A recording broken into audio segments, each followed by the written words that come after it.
I'm from Bangladesh, and in my culture, after lunch you go for a nap. But I hope you will stay awake for my 30-minute presentation. I'll talk mainly about UNEI and about the United Nations. But before anything, I want to share with you a story. Perhaps you already know this story, but I'll tell it anyway. Nothing to do with my presentation. Just keep it in the back of your mind, this little story. It is about a Chinese fortune teller.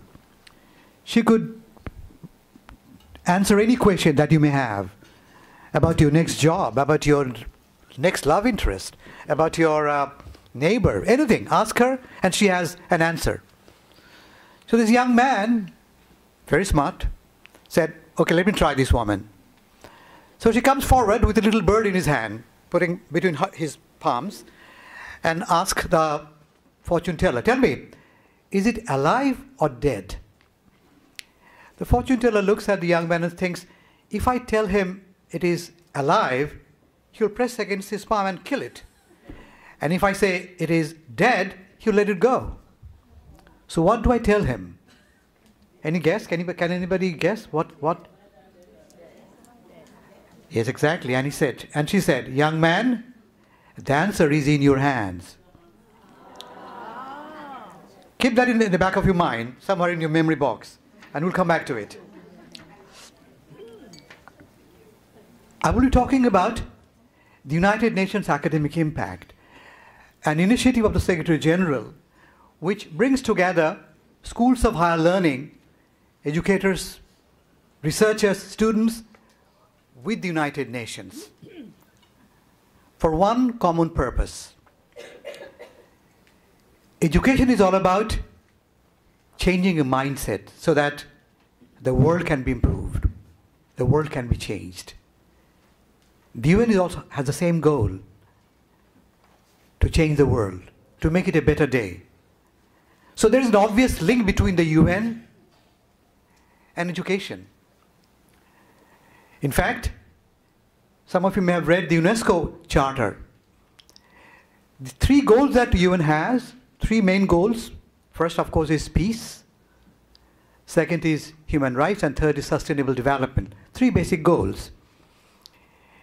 And in addressing all those three goals, we can find education, because everything begins in the mind.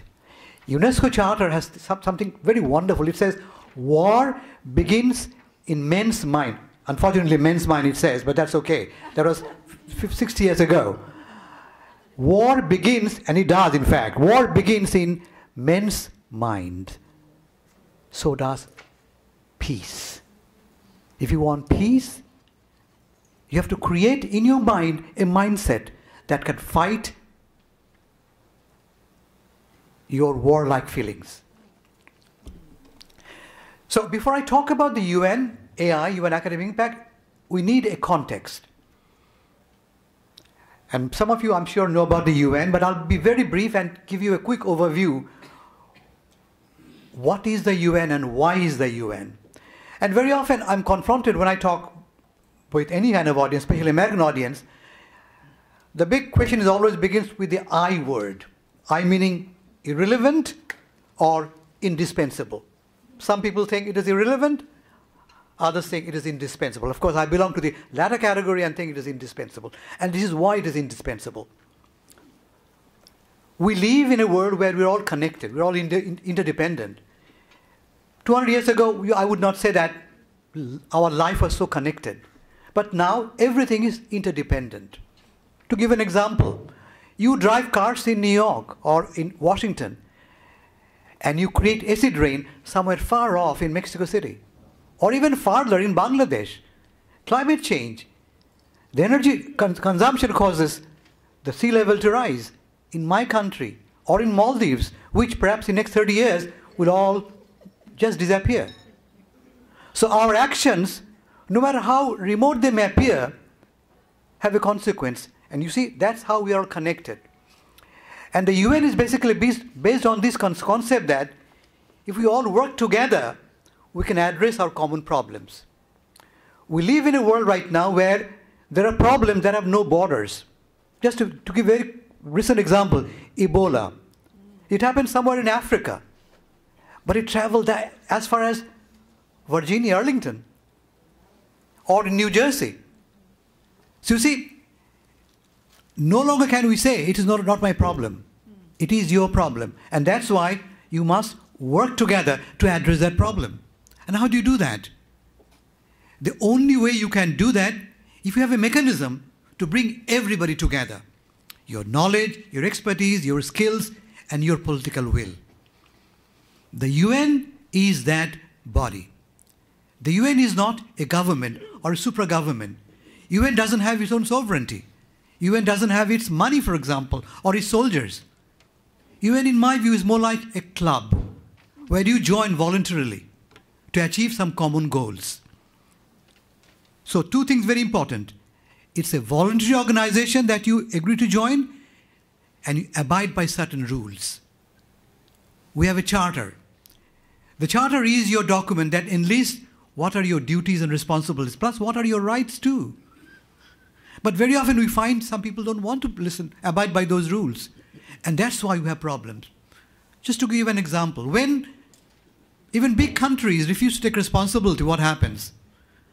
One glaring example in my mind is what happened in Rwanda, 1994. Remember what happened in 1994? Two groups of people fought with each other. And in less than few months, almost 1 million people were killed. Almost 1 million people were killed. And had the UN sent roughly 400 soldiers, armed soldiers, they could have stopped. And they didn't. Why? Because the big powers at the UN were bickering among themselves. Who will pay for this? Who will pay for that? Whose soldiers would go? And eventually, those people died and nobody was sent. I will not name names here, but I'm sure you know who I'm talking about. And there are other examples also. The UN was created, in the words of Dag Hammarskjöld, not to turn this earth into a heaven, but to stop it from becoming a hell. And the UN in the past 65 years, in my view, has done a tremendous job of making small progress towards making our world a better place, a securer place, a more peaceful place. Those three goals I mentioned earlier, peace, human rights, and sustainable development, remain the three core pillars of the UN. But I'll not paint the picture too rosy for you. The reality is different from the ideal. One is the ideal. In 1945, when the UN was created, you remember those three great leaders, Churchill, Roosevelt, and Stalin, all got together and agreed to fight the common enemy. 1945, 65 years ago. 70 years ago, I'm sorry, 70 years ago. In fact, next year will be the 70th anniversary of the UN. And if you push the tape forward and look at the reality, you'll see that much of what we had dreamed about 1945 remains unfulfilled. For example, peace.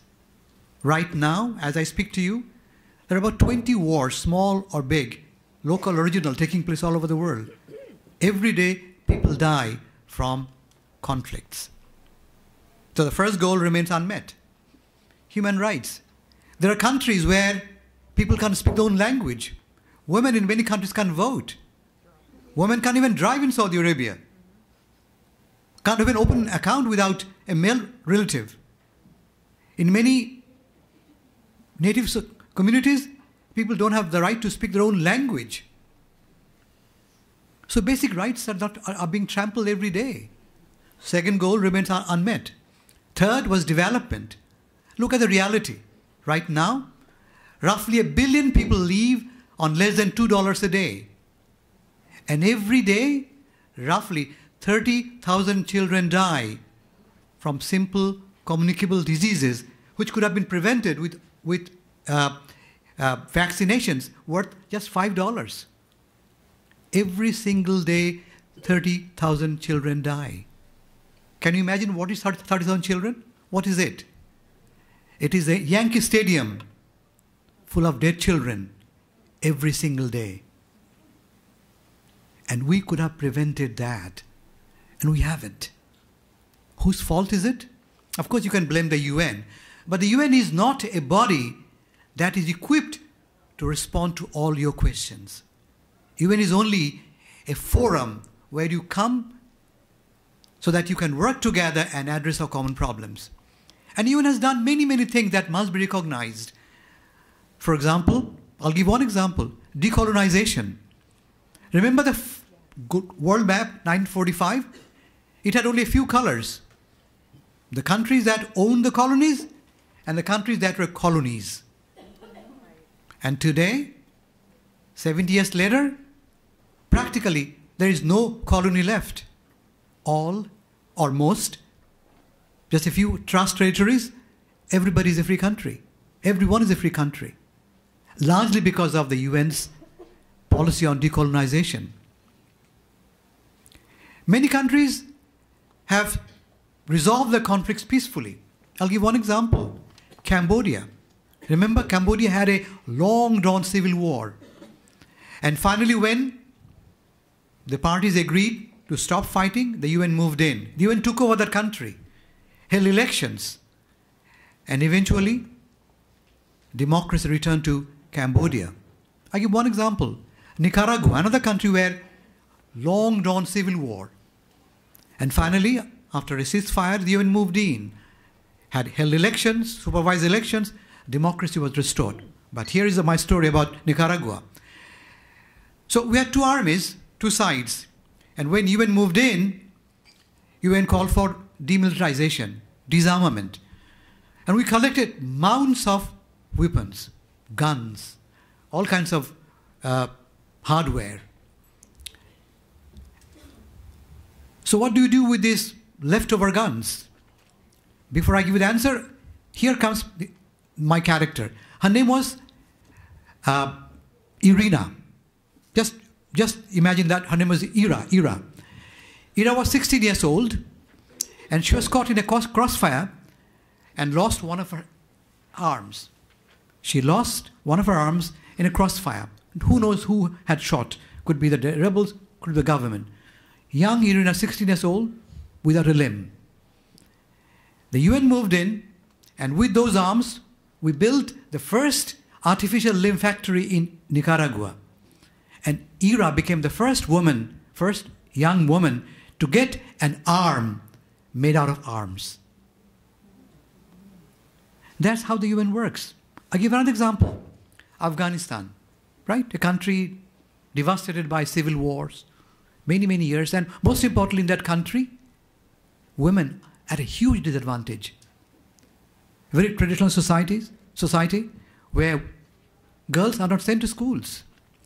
So the UN moved in, I'm talking about early 80s, mid 80s, early 90s, World Food Program, that's on the program of the UN.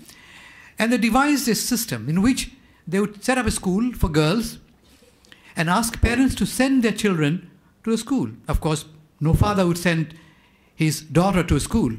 But here's the catch. The UN said, okay, if you send your daughter for 2 weeks, you'll get from the UN 5 kilograms of rice and 5 liters of kerosene oil. How about that? Of course, everybody wants rice and kerosene oil. So they would send their daughters to the school, waiting for the kerosene and rice. But meanwhile, as the girls come to school, they learn to read. In the past, the father would have to go to the mosque to read the letters. But now, of course, you have your daughter to read your letter. And very soon, things completely change in the household. They become more hygienic, health conscious in terms of food they eat, in terms of their community life. And using this simple trick, luring the parents to support the children, we help usher in a quiet revolution. And in fact, the UN has been ushering this quiet revolution in terms of women's rights for the last 40 years. And this revolution has been basically pioneered by women themselves. Even though UN provided the platform, the women were the ones who pushed the agenda, demanding equal rights for all. I was in Beijing, 1995. I remember the Beijing event. 50,000 women gathered in Beijing. to talk about their shared values and the fact that they all were at some disadvantage. And at the end of the day, they all agreed to adopt a platform for action, a common action addressing women's rights issues. You know what? Sorry, 5 minutes left. I'll finish this thought quickly.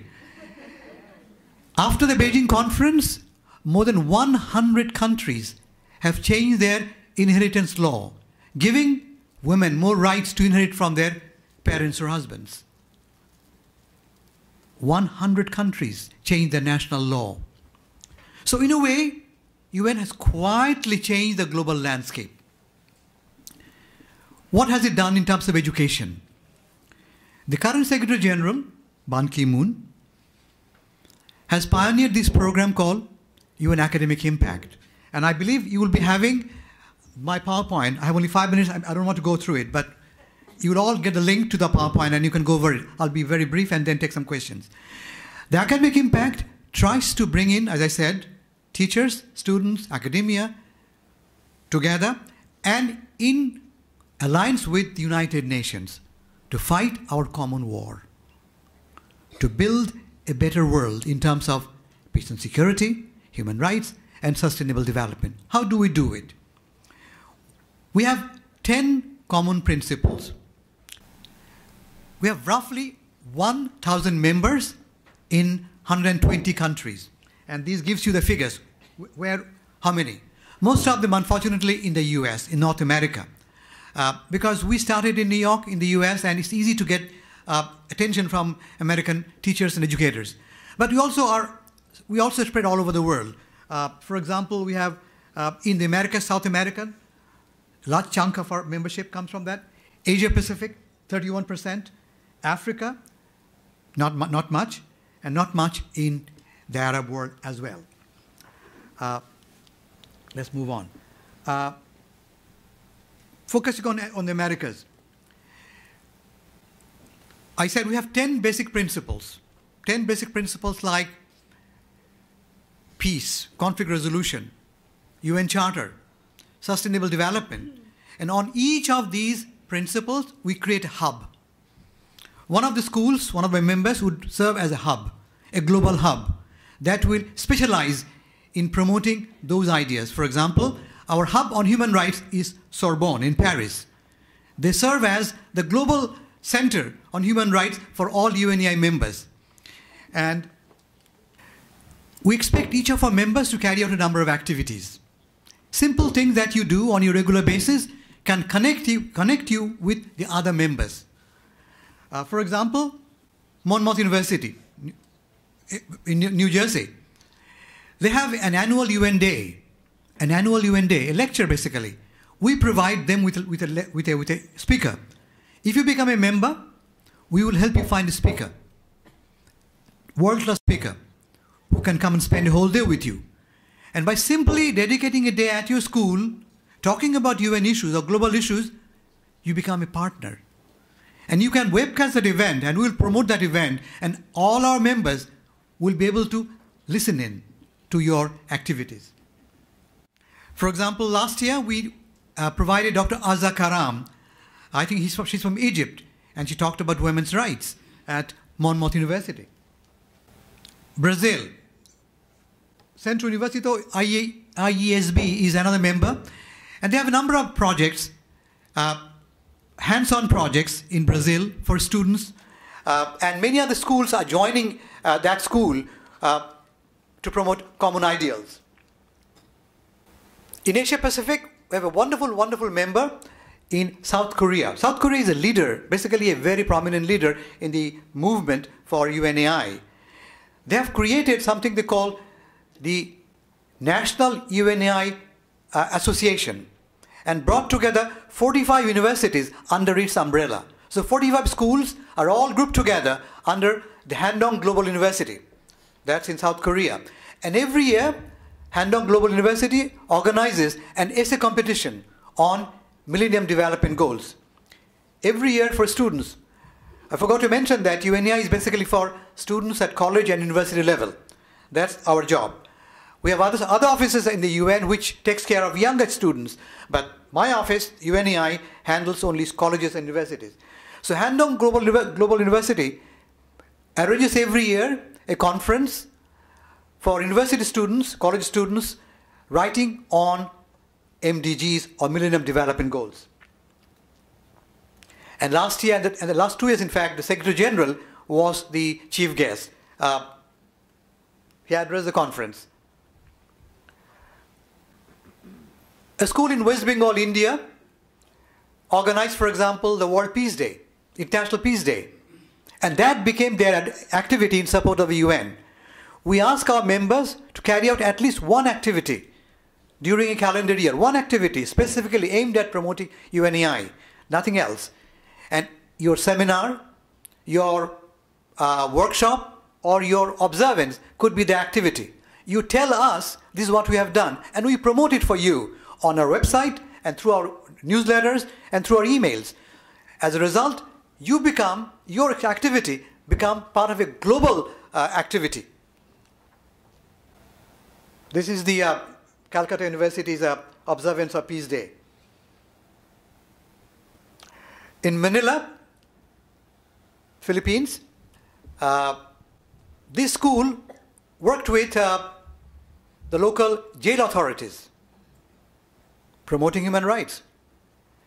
So even that activity is considered something that contributes to a common good, and that's why it is a UNA activity. In Sindh, Pakistan, this university working with the government, they held a seminar on political Islam, the threats of political Islam.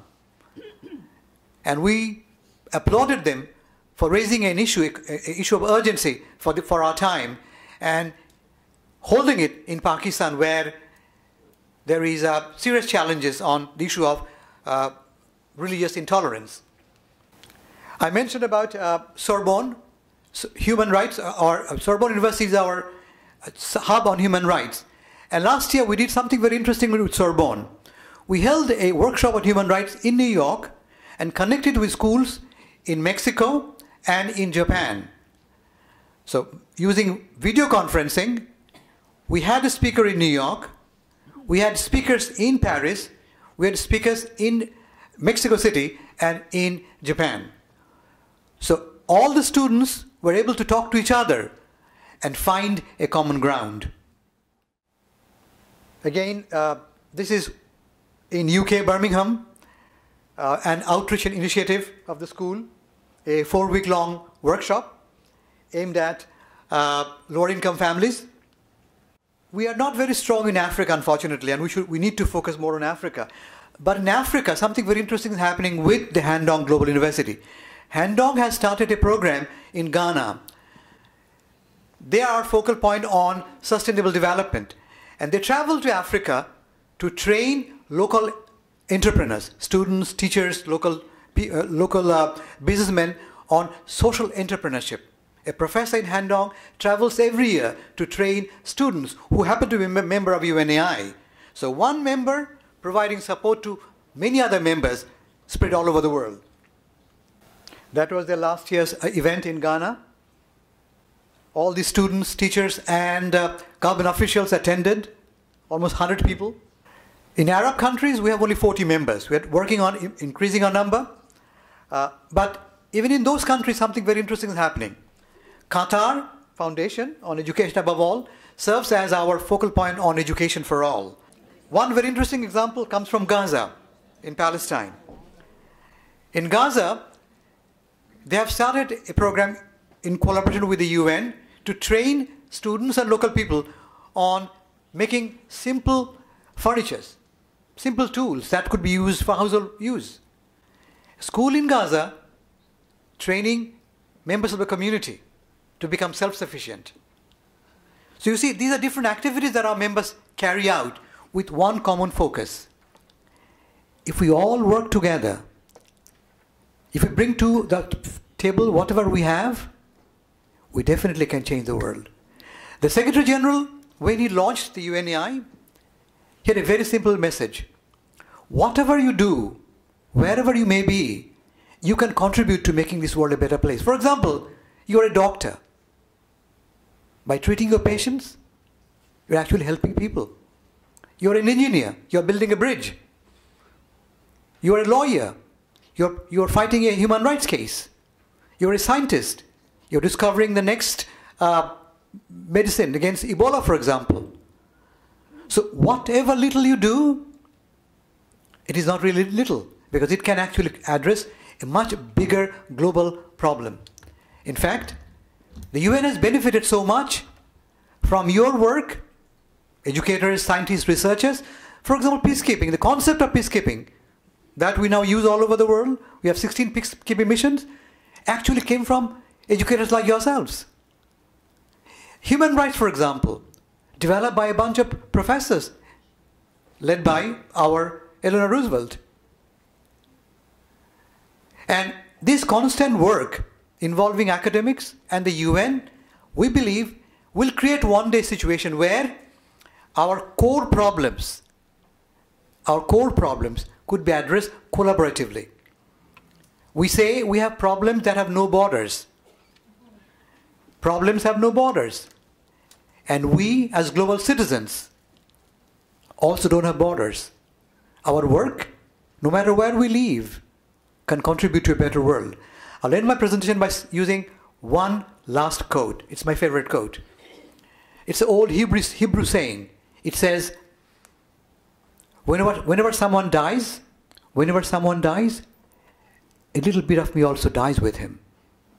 Someone perhaps dies in Bangladesh, and with him dies a little bit of me.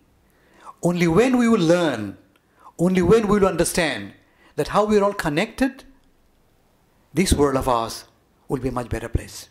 Thank you very much.